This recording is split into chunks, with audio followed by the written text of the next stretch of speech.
When you were governor, there were some really terrible things that happened. And without talking about kind of the reasons why, but just talking about the sort of EQ that you brought to it, I just remember being very struck with how you managed the conversation after the movie theater shooting, and I just want to ask about the skills that you brought to that and how you keep yourself sort of centered and grounded in the face of incredibly painful experiences.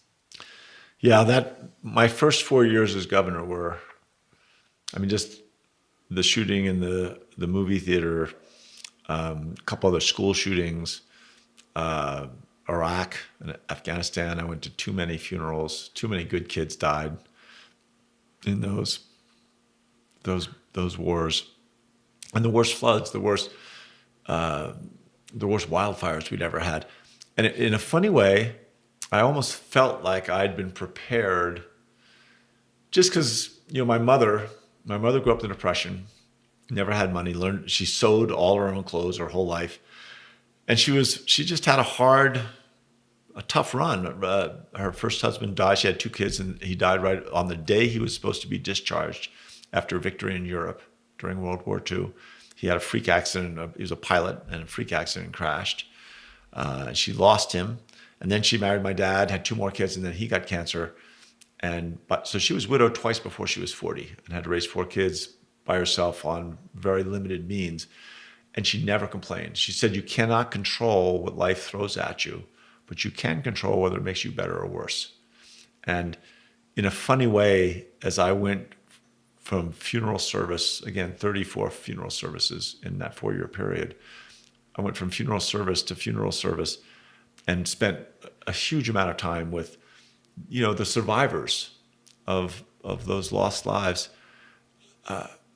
I learned, and it's funny, I had been trained, but I learned how to shut up and really listen and really pay attention. And along the way, after the shooting in Aurora, President Obama came out, and he'd been out 4 weeks before for the wildfire down in Waldo Canyon outside Colorado Springs, where a number of lives were lost.